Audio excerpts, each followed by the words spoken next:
Nú skulum við skoða þetta dæmi hér og ég byrja á því að athuga hvort ég get tekið út fyrir sviga einhvers staðar.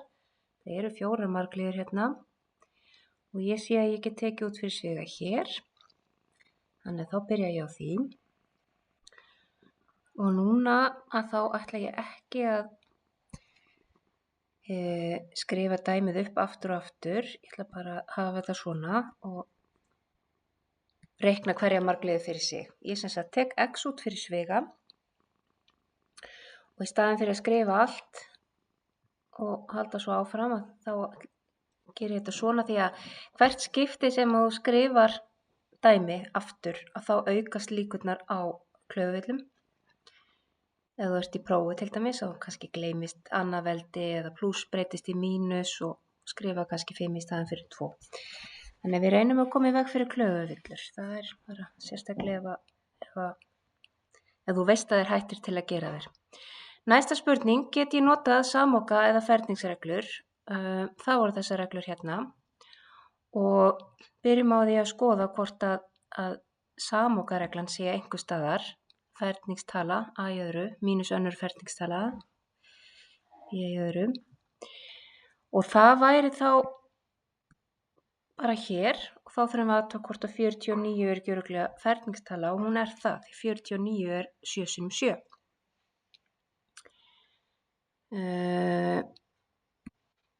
Þannig að þetta verður x plus 7, x mínus 7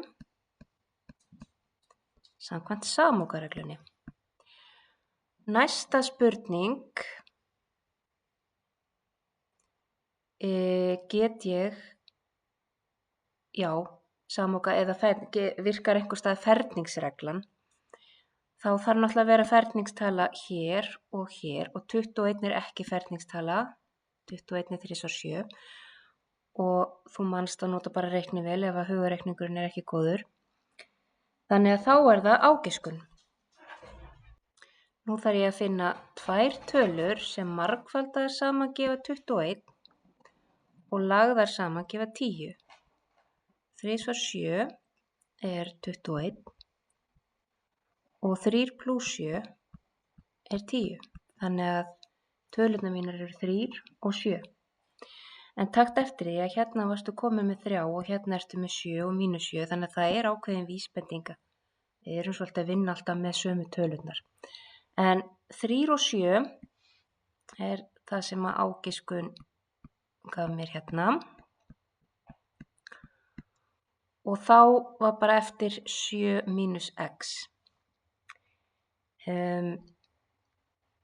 Ég hefði getað skrifað það strax hérna en ég ætla ekki að gera það. Ég ætla að bæta við einu skrefi. Get ég tekið mínus 1 út fyrir sviga? Vegna þess að nú erum við með hérna x plus 7, x plus 7, x plus 3, x plus 3 en svo erum við með 7 mínus x sem að passar ekki við x mínus 7. Þannig að það sem þú gerir þegar það lítur þannig út, 7 mínus x, að þá tekur mínus 1 út fyrir svigan, þá verður 7 að mínus 7 og x verður plus x. En mínus x verður plus x. Og ef við snúum þessu við, mínus 1 hérna sinnum, þá var þetta x mínus 7. Og að sjálfsögðu þarf ég ekki að segja skrifa mínus 1. Ég get bara gert svona. En í stuttu máli, ef þú tekur mínus út fyrir svigan, að þá breytast formerkin. Þannig að þú getur alveg farið bara beint og sagt 7 mínus x verður mínus 7 plus x og mínusin svo hérna framfyrir.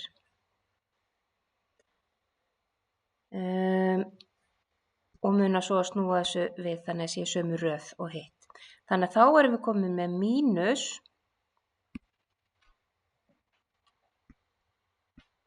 x mínus 7. Svona. Og þá er hægt að stytta þennan sviga á móti þessum. Og það eina sem stendur eftir er þessi mínus sem að myndi þá verða -1 og x niðri. Og þú ræður hvar það hefur mínusinn, hann má líka vera hérna fyrir framan brotið. Þannig að